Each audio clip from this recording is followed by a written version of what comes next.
صحابہ کے گھر تھے، کبھی صحابہ کی جگہیں تھی، کبھی صحابہ کے باغات تھے، یہاں صحابہ چلتے تھے، یہاں صحابہ پھرتے تھے، یہاں صحابہ بیٹھتے تھے۔ کبھی آپ کی ہوٹل کے پاس سے حضرت بلال کا گھوڑا دوڑا ہوگا، کبھی عمر فاروق کا گھوڑا دوڑا ہوگا، کبھی عثمان غنی کا گھوڑا دوڑا ہوگا، کبھی علی مرتضیٰ گزرے ہوں گے، کبھی حضرت حفصہ گزری ہوگی، حضرت زبیر گزرے ہوں گے۔ یہ صحابہ کے گزرے ہوئے راستے ہیں جہاں پر اللہ نے مجھے اور آپ کو لایا ہے۔ اللہ کا شکر ادا کریں۔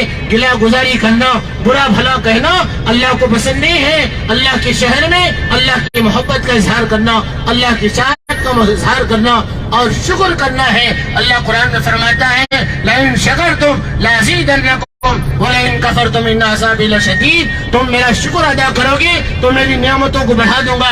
ایک بار آئے ہو، دوسرے بار بلاؤں گا، دوسرے بار آئے ہو، تیسرے بار بلاؤں گا، تیسرے بار آئے ہو، چوتھی بار بلاؤں گا، عمرے پر آئے ہو، حج پر بلاؤں گا۔ میزبان سے محبت ہوتی ہے تو مہمان کی مہمان نوازی میں اضافہ ہو جاتا ہے۔ تو چنانچہ اللہ آپ کا میزبان ہے، اللہ آپ کا میزبان ہے، اللہ آپ کا میزبان ہے، آپ اللہ کے مہمان ہیں۔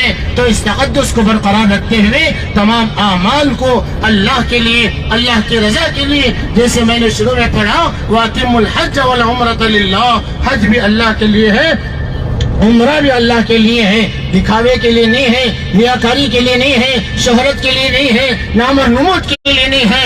اگر کوئی دکھاوے کے لیے کرتا ہے، نام و نمود کے لیے کرتا ہے تو اس سے اللہ کہے گا تو نے فلاں وقت میں جو عمل کیا تھا وہ دکھانے کے واسطے کیا تھا، میں تجھے شہرت دے دیا، میں نے تجھے مرتبہ دے دیا، مقام دے دیا، اب تیرے آخرت میں کوئی حصہ نہیں ہے۔ اس لیے جو عمل کیا جائے اللہ کے واسطے کیا جائے۔ یا اللہ میرے عمل سے تو راضی ہو جا، یا اللہ میرے عمل سے تو راضی ہو جا، میرے ارکان سے تو راضی ہو جا، میرے نمازوں سے راضی ہو جا۔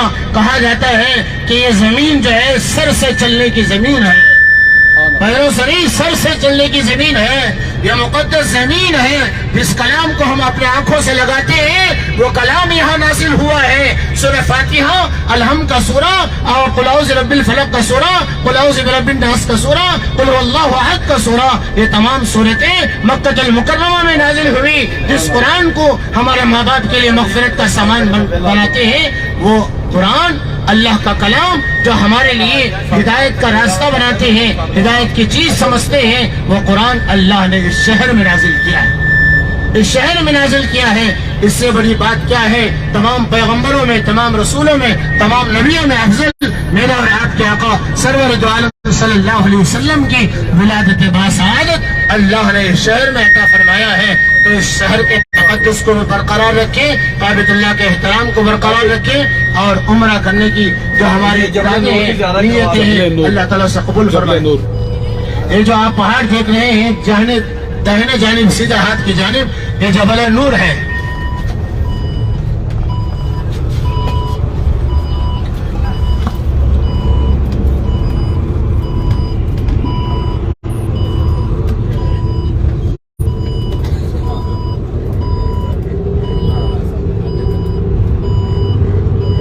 یہ جبل نور ہے، اسے غار ہرا بھی کہا جاتا ہے۔ یہاں پر سب سے پہلی آیت نازل ہوئی اقرا بسم ربک الذی خلق۔ اللہ کے نبی صلی اللہ علیہ وسلم کی عمر 40 سال تھی۔ آپ دیکھ رہے ہیں سیدھے جانب جو چھوٹے چھوٹے انسان نظر آ رہے ہیں، وہ چڑھ رہے ہیں اوپر۔ سوچنے کا مقام ہے کہ اللہ کے نبی کی عمر 40 سال تھی۔ حضرت خدیجہ الکبریٰ رضی اللہ تعالی عنہا کی عمر اس وقت میں 55 سال کی تھی۔ خدیجہ 55 سال کی، اللہ کے نبی صلی اللہ علیہ وسلم 40 سال کی عمر کے اللہ کے نبی اوپر جا کر بیٹھتے، اللہ کا ذکر کرتے۔ حضرت خدیجہ آپ کی زوجہ محترمہ، وہ 55 سال کی عمر میں آپ کے لیے توشہ لے کر جاتی تھی۔ تو معلوم ہوتا ہے بیوی جو ہے شوہر کی خدمت کرے، اس سے محبت کا اظہار کرے۔ لیکن ایک رات ایسی آئی اللہ کے نبی اس پہاڑ سے نیچے آئے، اپنے گھر میں داخل ہوئے تو آپ کے چہرے پر پسینہ تھا، پسینے سے شرابور تھے۔ آپ کی بیوی حضرت خدیجہ نے پوچھا میرے سرتاج محترم کیا ہے، آج پسینے سے شرابور ہیں؟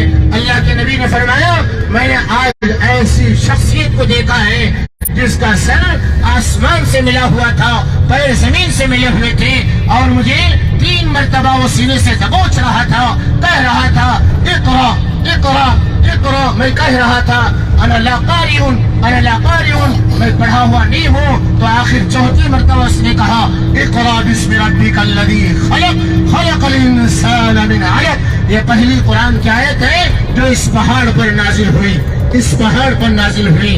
تو یہ جبل نور ہے جسے غار حرا بھی کہا جاتا ہے۔ اللہ سے دعا ہے اللہ تعالی ہم سب کو قرآن کی تلاوت کرنے کی توفیق عطا فرمائے۔ جنت المولا آگے، اور آگے جو ہے آپ کو ایک قبرستان ملنے والا ہے جسے جنت المعلا کہا جاتا ہے۔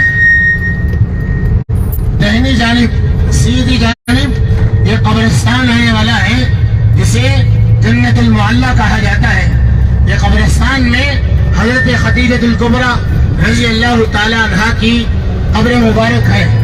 یہ مکہ المکرمہ کا سب سے معزز اور سب سے اعلیٰ قبرستان ہے۔ قبرستانوں میں دنیا میں سب سے بہترین اور سب سے معزز جو قبرستان ہے وہ جنت البقیع مدینہ المنورہ میں ہے۔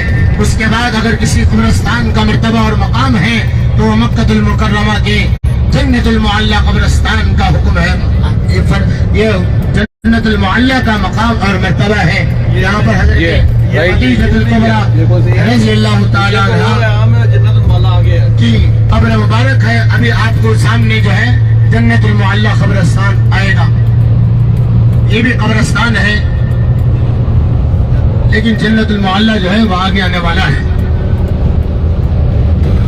ماشاءاللہ، کنٹینیو کریں، پڑھتے ہیں، بولتے رہیں۔ قبرستان جو ہے وہ جنت المعلا ہے جو حضرت خدیجہ الکبریٰ رضی اللہ تعالیٰ عنہ کی مزار مبارک ہے۔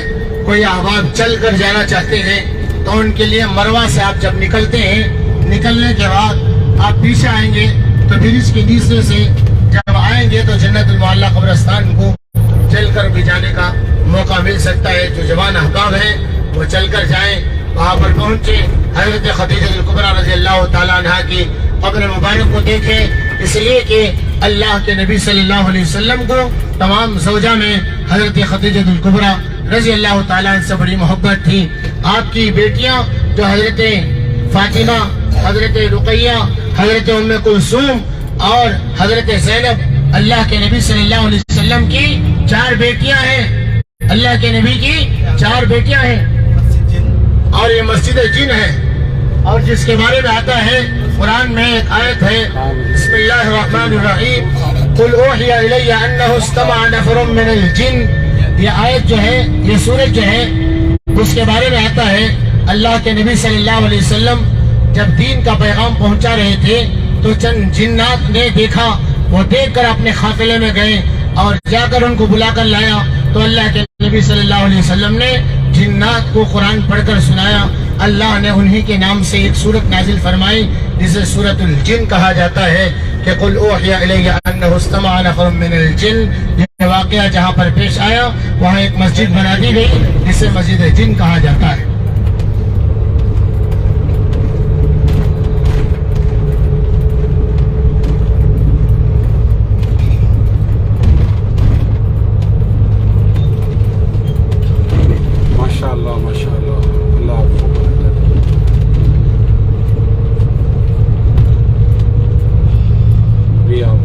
دیکھ رہے ہیں مکہ المکرمہ کی ماشاءاللہ یہ شاہراہیں ہیں، راستے ہیں، جسے جتنے صحابہ کے واقعات ہیں ان واقعات کو ذہن میں پیدا کریں، سوچیں یہ زمین میں کیسے کیسے واقعات پیش آئے۔ کعبۃ اللہ کے پاس میں ایک مرتبہ اللہ کے نبی صلی اللہ علیہ وسلم تشریف لائے، آپ کے چہرے مبارک پر کیچڑ لگا ہوا تھا۔ حضرت فاطمہ چھوٹی تھی، 4-5 سال کی تھی، آئی دیکھا ابو کے چہرے پر کیچڑ لگا ہوا ہے، صاف کر رہی تھی، رو رہی تھی، کہہ رہی تھی مسجد جن جو سامنے آ چکی ہے، رائٹ میں سیدھے ہاتھ کی جانب یہ مسجد جن ہے۔ یہاں پر جنات کا واقعہ پیش آیا تھا جو اللہ کے نبی صلی اللہ علیہ وسلم نے جنات کو دین کی دعوت دی تھی۔ مسجد فتح